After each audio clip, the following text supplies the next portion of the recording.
So good morning, good evening, good afternoon, whatever happens to be while you're watching. And thank you for watching if you're watching. So today, saw a Facebook post today. It got me to thinking. So I wanted to do something along these lines. So this is not going to be, it's going to be kind of a part of what I really want to do. But I'm going to start this kind of as the building block. Might that just be my next series? We'll go with that. So saw this post today, and I wanted to kind of expand upon it. So here was the post. Socialism is precisely the religion that must overwhelm Christianity. In the new order, socialism will triumph by first capturing a culture via infiltration of schools, universities, churches, and the media by transforming the conscious society. By Antonio Gramsci. Now, I know I've heard of him before. I know he was jailed by Mussolini because Gramsci was a communist leader of the Communist Party in Italy, and Mussolini was fascist, and the two obviously don't get along. Mussolini won, put him in jail.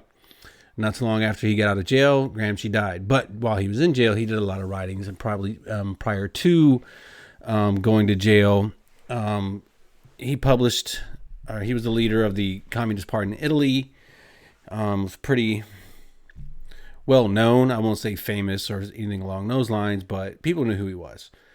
So anyway, I'll give you a real quick overview of the guy and kind of delve into what I wanted to get into. So just for background on this guy, this is from Britannica.com, which is a left-leaning thing, and I'll show you here in just a second. But anyway, everybody knows Britannica, right? So Gramsci was born 1891 in Italy, died in 1937 in Rome. Intellectual and politician, a founder of the Italian Communist Party, whose ideas greatly influenced Italian communism. 1911, Gramsci began a brilliant scholastic career at the University of Turin. Brilliant career communist. So anyway, this, if you want to read it, you can read it. Anyway, it gives you a little bit of a background on the guy. He gets into the Italian Communist Party, and then spent 2 years in the Soviet Union. Back in Italy, he became the head of his party and was elected to the country's Chamber of Deputies. After his party was outlawed by Mussolini's fascists, Gramsci was arrested and imprisoned. So that's what fascists do. They get rid of their opponents, right? So at his trial, the fascist prosecutor argued we must stop his brain from working for 20 years, blah, blah, blah. He died shortly after. So that's just a quick rundown of who this guy was. So I wanted to get into the quote which is technically speaking, this is actually two quotes. You can see the dots right here in the middle. So technically speaking, this is actually two different quotes. So I'm going to get into that here and kind of break down how this is happening and show you where it's happening. So I'll get into the second part of his quote, which is, or the second quote, technically speaking. In the new order, socialism will triumph by first capturing the culture via infiltration of schools, universities, churches, and the media by transforming the consciousness of society. So I'm pretty sure you guys are all familiar, or most of you have all heard the quote that's accredited to Khrushchev, but it's in debate. So I'm not going to say this is a quote from Khrushchev, but the sentiment is there. The sentiment has been throughout the Communist Party in the United States since their inception. So the none of it is this: your children's children will live under communism. You Americans are so gullible. No, you won't accept communism outright, but we will keep feeding you small doses of socialism until you finally wake up and find you already have communism. We will not have to fight you. We will so weaken your economy until you will fall like overripe fruit in our hands. The democracy will cease to exist when you take away from those who are willing to work and give to those who would not. Boy, that sounds poignant, doesn't it?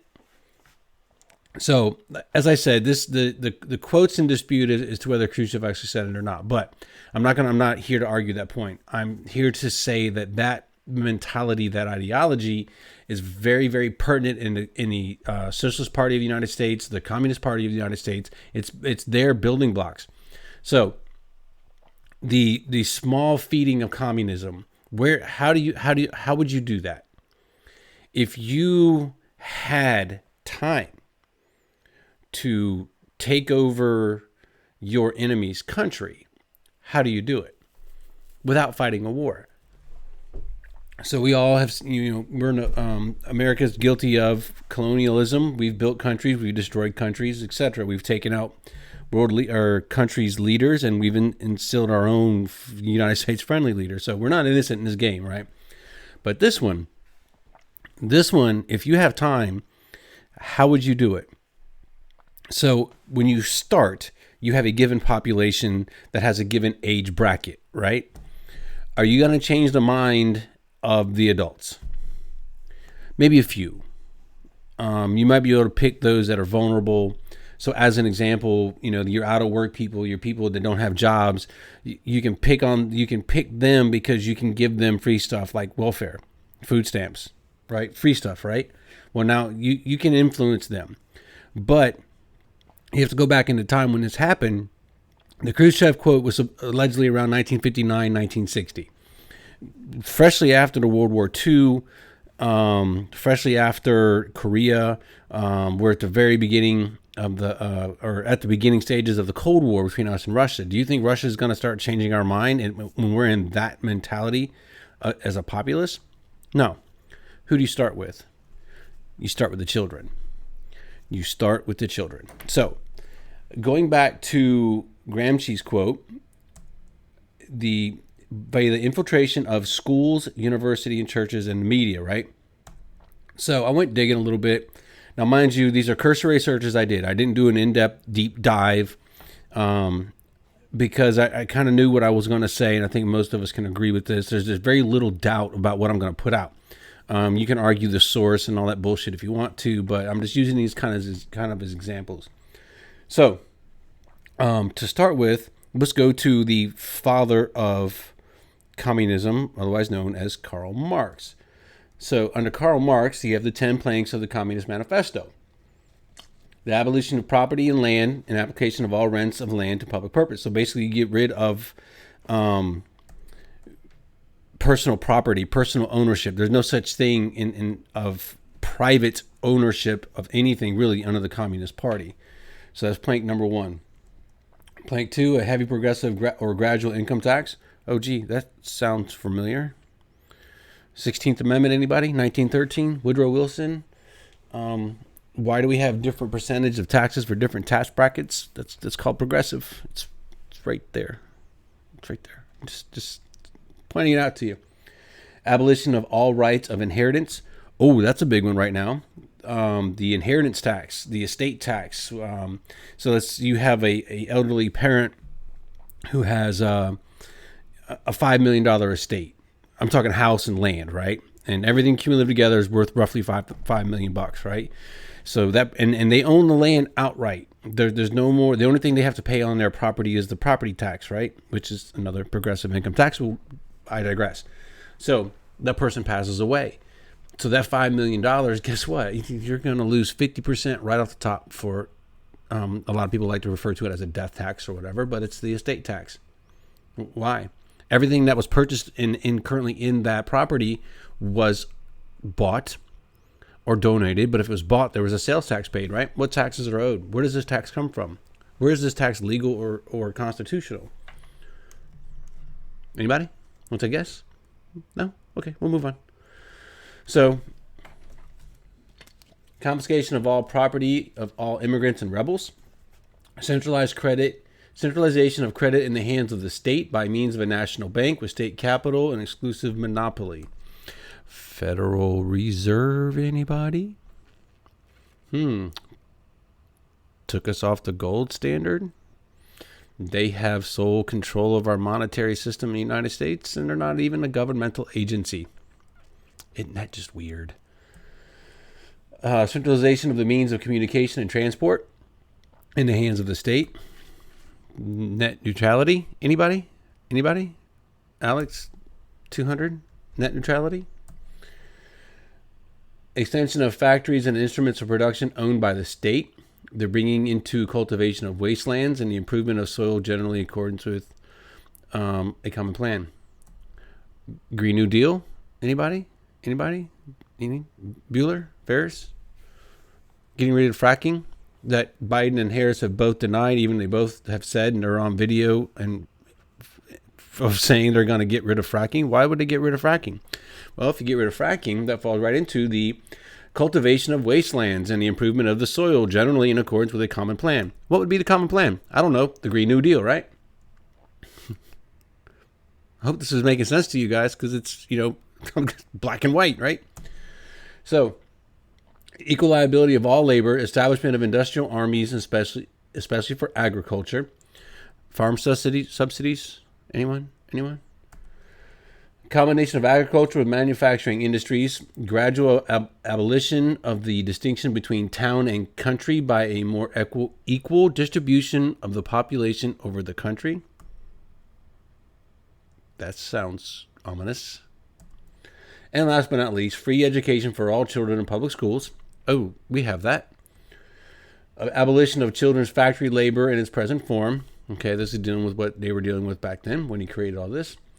And a combination of education with industrial production.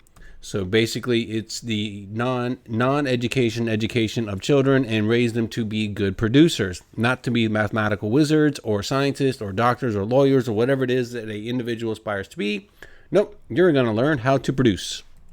And you're going to learn how to produce what we want you to produce. But I digress. What I wanted you to key on or really look at is the free education for all children in public schools. Abolition of children's factories and labor present. Combination of education and industrial. So in Karl Marx's view, you need to take over the public education system and then teach the children how to be producers. Not teach them how to be thinkers, not teach them how to think freely, not teach them how to think logically, but teach them how to do a skill. But the underlying tenet is to take over the education system, which happened in our country officially back in 1982, but unofficially and really kind of happened and started back in the 1970s with the, anybody? Department of Education for 200, Alex? Just saying. Hold on one second. So we have Gramsci, who's talking about in the new order, socialism will triumph by first capturing the culture via the infiltration of schools, right? And then we have Karl Marx. By the way, Gramsci was a student of Marx. Just saying. You can look it up. It's on the Britannica website I showed you. Anyhow, I digress. So you have Karl Marx saying free education of all children, teach them how to be productionists, teach them how to do things. So here's how you gradually take over a country. It's the analogy is turning a boat, right? You have a boat steaming in a straight line. If you tilt the steering wheel 1 degree to the left, it's not that much of a change, right? You may not even notice it, right? Well, now instead of going from point A to point B as you originally were supposed to, you turn the boat here by 1 degree. Well, now when you get over, you're way over here. And then if you add another degree a year later, another degree a year later, another degree a year later, you're now 4 or 5 degrees off course within a matter of a year or 2 or 4. And if you start with the children when they're most susceptible, when they between the ages of birth and 5 or 6 years old, that's the largest developmental period and the fastest developmental period of children, of human beings. By the time you're 6-year-old, the person you are is pretty much, I'm going to say, set. You are who you are. You just learn more, right? Well, that's the theory. But when you indoctrinate a child in a education system, you can teach them to think a certain way. And then you build upon it, and then you build upon it, and then you build upon it. So from elementary school to middle school to high school to college, if it's all taught with the same curriculum and the same ideology, by the time they graduate college, that's all they know. That's what they've been taught, right? Well, now that person is a voter. That person is now an activist. That person is now influencing other people. That's how you change the course of a country. That's how you take over your enemy's country without having to fire a single shot. And that's what's happening. And now I'm going to show you.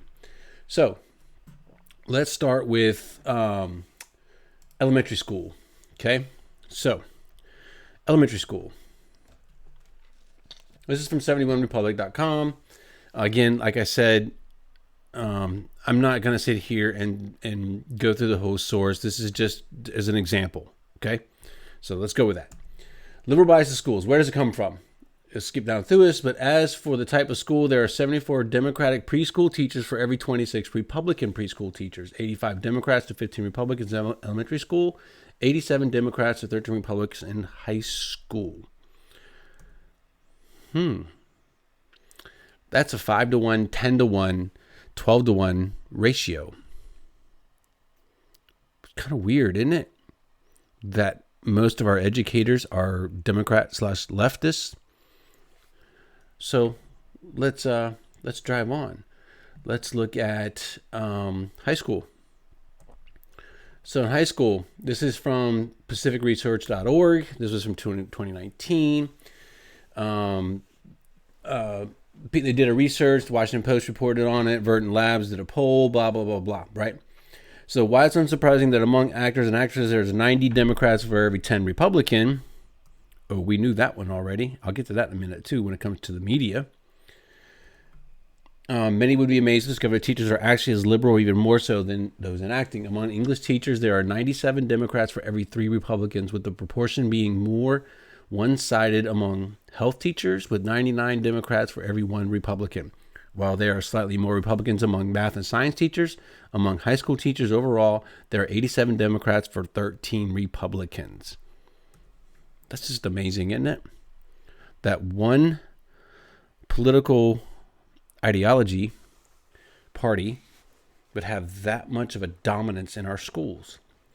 You get the children when they're young, you get them when they're malleable, you get them when they're learning, and you teach them the way you want them to learn. You teach them the subjects you want them to learn. You will control them as adults. There are a few that break away from it. I happen to be one of them, but there's many that don't. So let's drive on with the article. It's important to understand the influence of schools of education, which train prospective teachers on the political and ideological leanings of teachers. Dr. Greg Foster, Friedman Fellow at the School Choice Organization EdChoice and a top education researcher, last year wrote that university education schools indoctrinate future teachers in left-wing ideology. I mentioned this before in relation to the protests and riots going on. The number one employment of those that have been arrested for the rioting and looting, not just the protest, I'm talking rioting and looter, are educators. They're the ones that are out there looting and causing damage and rioting and hurting people and throwing bricks and all that good fun stuff at night. And then the next day they're teaching little Billy, little Johnny, little Deborah, your children at school. What do you think they're teaching them?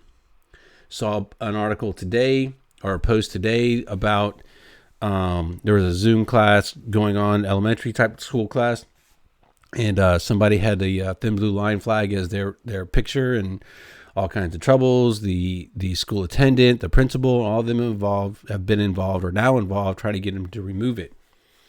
But at the same class, at the same time, there's people with BLM posters, images as their profile image, and not a word's been spoken to them. It's amazing how that happens, isn't it? So anyway, again, you have an indoctrination starting in elementary school. It continues on up into high school. You're almost 90% of the teachers that are teaching are all liberal. I'm not talking just, JFK Democrats. I'm talking progressive liberals. So progressive, in fact, they're out there rioting and looting and getting arrested for it. These are the ones teaching your children. So what's the next, obviously, step, right? Well, let's look at college. So if we look at colleges, liberal professors. So this is from the Washington Times. Liberal professors outnumber conservatives nearly 12-to-1, study finds. Pardon me. This is from October of 2016. A new study confirms that what even the most casual observer of high school or higher education has long known, that conservative professors are vastly outnumbered by liberal ones, but it also shows the problem is getting worse. Published in Econ Journal Watch last month, The study looks at faculty voter registration at 40 leading universities and find that out of the 7,243 professors, Democrats outnumber Republicans 3,623 to 314, or by a ratio of 11.5 to 1. And they are the ones that are teaching your now young adults. So you have liberal progressives that are teaching starting out in elementary school. You have majority liberal progressives that are teaching in high school. And now you have a vast majority, an overwhelming majority, over a 90% majority of teachers in college teaching children. So from kindergarten to their bachelor's degree, they are being indoctrinated by liberal, leftist, progressive ideology and teachers. Oh, but it can't be that bad. They're not communist. Oh, they're not. What's the current mantra of the day? You look at your Bernie Bros. What are they? They're democratic socialists, right? That's basically, lipstick on a pig, because Democrat being the lipstick, socialism being the pig. It's the same damn thing. So here you have, currently, the leftists are the ones that are pushing and promoting the Green New Deal, ultimately socialistic. They're the Bernie Bros wanting free college and all the other stuff, like all the other, wonderful European countries that are all broke, but that's socialism. We do have some socialist programs in the United States, and nobody's going to doubt that from you. Welfare being a prime example of it, right? However, look at how far the bow of our ship, from the inception of this country, the creation of this country, from where they were headed to where we are now. It's just a 1 degree turn every so often is all it takes. Now we have a large chunk of our population pushing for, fighting for, rebelling and rioting for socialism. Now, I'm going to get back to that point. So going back to Gramsci's quote, so I've shown you where in the schools and universities, right? Churches will get to in a minute. Now let's look at the media. Okay, we all know the media is biased. Okay, Hollywood, 90% liberal. It's a fact. We know it is. Just watch any award show. You'll see one person speak highly of Trump, and you'll never see them at an award show again. So I digress. So this is from allsides.com. They did a media bias rating, on your major outlets. Now you can go, this is from 2020, by the way. You can jump to a list of ratings and look at individual ones, but I just want to show you this chart. So this is far left, left of center, center, right of center, far right. Okay. So in your far left, look, there's CNN Opinion. There's BuzzFeed, there's Alternate, there's New Democrat, there's the Daily Beast, there's HuffPost, who does fact checking for Facebook. You have The Inception, you have Jacobin, you have Mother Jones, MSNBC, you have Newsweek, which does fact checks for Facebook. You have The New Yorker, The New York Times, which does fact checks for Facebook. You have Nation, Slate, and Vox. Just left of center, according to this chart, you have ABC, the AP, which is the main source for almost all your legacy and mainstream media articles. So anyway, you have The Atlantic, you have Bloomberg, you have CBS, you have CNN News Only. You have The Economist, you have The Guardian, you have NBC, you have The New York Times, which does fact checks for Facebook. NPR. Oh, yeah. National Public Radio, that your taxes subsidize. Yeah, they're lefties. You have Politico, which does fact checks for Facebook. You have ProPublica, you have Time, you have the Washington Post, and you have Yahoo News. In the center, you have the AP, okay, whatever, Axios, the BBC. I completely disagree with this, but we're going to go with it. The Christian Science Monitor, NPR News Only. They are leftist, but I will go with this. You have Reuters. You have Real Clear Politics. You have The Hill, USA Today, which does fact checks for Facebook, The Wall Street Journal, The Wall Street Journal is probably one of the only ones in this center column that I'd actually agree with. Is a very more central than anybody else in the category. So on the right, you have American Conservative, Dispatch, Epoch Times, Fox News, Market Watch, Newsmax, the New York Post, the Post Millennial. You have Reason, the Wall Street Journal, the Examiner, the Washington Times. Far right, the American Spectre, the Blaze, CBN, the Daily Caller, the Daily Mail, Daily Wire, Fox News, the Federalist, National Review, New York Post, Newsmax, OAN. So of the right and far right, none of those media outlets that are well known and global do any fact checking for Facebook. That's just amazing how that works, right? So if you click on a little jump up to a list of ratings, you can actually look them up, one at a time. So what I wanted to do is go down to Politico, which is one of the big ones that does fact checking for Facebook. Oh, look, they're left leaning. Imagine that. They're left leaning. You have Reuters, you have all these other outlets, but you get the picture, right? So again, to reference back to Gramsci, if you look at his quote, in the new order, socialism will triumph by first capturing the culture via infiltration of schools. We've covered universities, we've covered churches, we can get to that in a second, and the media. So again, with the narrative of how do you conquer your enemy, it's a slow turn of the ship 1 degree at a time, right? So they start your kids off young. They're indoctrinated through their whole public education system from elementary to high school to college by over 85% cumulative over all three areas of left-leaning and far left-leaning educators. And then if you want to throw Common Core into the mix, if you look at Common Core, I'm not talking about just the math. We all know the math. That's crazy. I mean, it's a 10-based T system. I get what they're doing. But anyway, the real evil, the real bad of Common Core isn't the math. The real bad is the social studies and the reading material. And the other, gender diversity trainings and all the other crap that they pushed in, right? That's the real evil. You guys are fighting the wrong fight when it comes to Common Core. I know parents are frustrated. I'm frustrated because my children are doing it now, and I think it's absolutely disgusting, which I'm trying to fix. But anyway, if you look at Common Core, if you look at outside of math, take math and put it off the table. It's a 10-based T system, whatever. Look at the rest of the Common Core curriculum. The teachers are going to sit there and defend, oh, we just teach the curriculum we're given.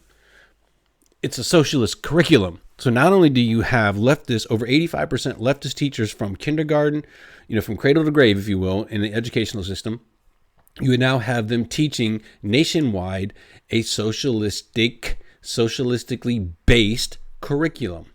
So, they can say, we just teach what we're told to teach, but look at what they're told to teach. Do you think they're fighting against Common Core? Some teachers are. Some of the teachers that understand and get it are. But a majority of them are just teaching what they're told to teach because they actually agree with the curriculum. So, I want to get to this other part too. I'm getting long on time. So, the whole church thing, right? So, this is from the American Thinker. It was in May of 2019. This is socialism is precisely the religion that must overwhelm Christianity. I have said multiple times, Christianity is the antithesis to communism. You cannot have a communistic country, which is ruled by a communistic government, and have a prospering Christian society. You cannot. They are the antithesis to each other. They are oil and vinegar. They are the same, the North Pole of one magnet and the North Pole of the other magnet. They repel each other. You cannot have both of them together. So anyway, socialism is religion in the sense that it too is a faith with its mystics and rituals. Religion because it is substituted for the consciousness of the transcendental God of the Catholics. The faith in man and in his great strengths as a unique spiritual reality. Equalizing an ideology with religion was pretty novel back then. However, Gramsci was talking about religion not as it is commonly understood, i.e. the relationship between God and men, but as a collection of religious attributes and rituals. In his point of view, socialism was a godless religion, the cult of messianic Masons. I'm sorry, messianic marks. So what Gramsci is saying and what this article is saying, you can read it. It's actually a very well written article. It's on point. But anyway, so Christianity and communism are the antithesis to each other. And if you look at the actual definition of socialism, you go to Karl Marx, who actually invented the word. Socialism is a transitory period from a country whose economic system is capitalistic, which is transferring or transforming or changing over to communism. Socialism is the step between the two. 1 degree at a time. After you get to so many degrees, you now have a socialistic economy. Look at Venezuela, look at Cuba. Those are the most current modern day ones, right? If you go back and look in time, and this is where we lose the argument with people when it comes to the communist thing, because, true communist has never been tried. It has. If the same type of communist has been tried in over 10 countries within the last 100 years, and all of them have failed, and you've had millions of deaths, that is communism. What you're looking at is a blending of, like I said, socialism is a transitory period, right? So between communism and socialism is where most all the countries that are all communistic reside, according to the theoretical communism.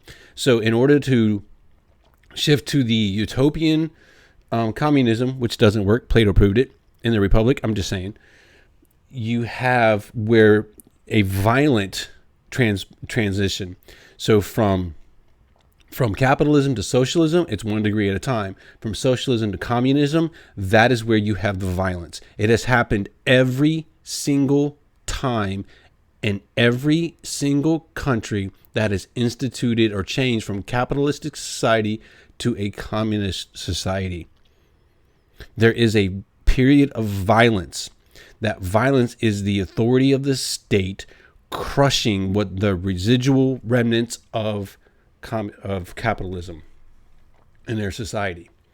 So you have, going back to the original quote on this, Gramsci, Cultural Marxism in 1915. Socialism is precisely the religion that must overwhelm Christianity.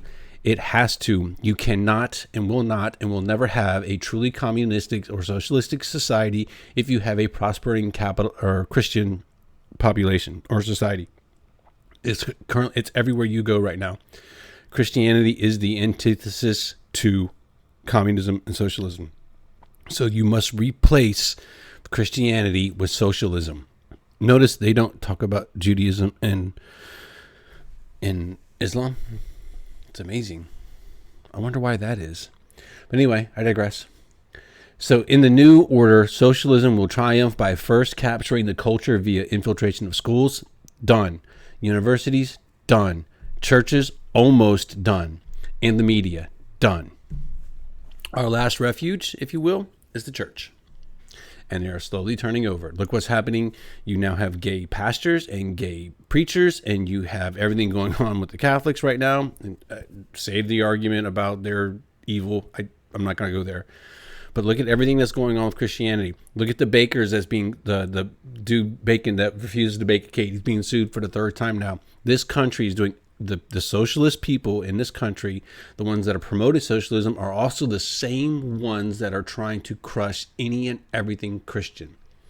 Everything in Christian based, every moral and ethics standard that is also in lines with the Christian religion, they are crushing. They have to get rid of Christianity in order to go full socialist / communist. So I'll leave you with this. That's a whole bunch of information about socialism. So what we have to look at and get down to the very, very basics of is socialism and communism bad? Is capitalism bad? Which one is worse? Which one is more good than the other? That's the core debate you have to have with people. If somebody does not view socialism as bad or evil, you'll never win a debate or argument with them. Like I'm showing you, it's right here in black and white. They're not going to listen to you because to them, in their mind, they've been indoctrinated to believe via the schools, via the media, via the Hollywood, via the movies, via the music they listen to, etc., etc., etc. Socialism is a good thing. because everybody's going to have health care. Everybody's going to have a house. Everybody's going to have food. Everybody's going to have clothing. So have your arguments with them. You have to get to the base argument about what and how bad is socialism, what and how bad is communism, what and how bad is capitalism. And on that note, I'll say goodnight. So, good night, Gracie.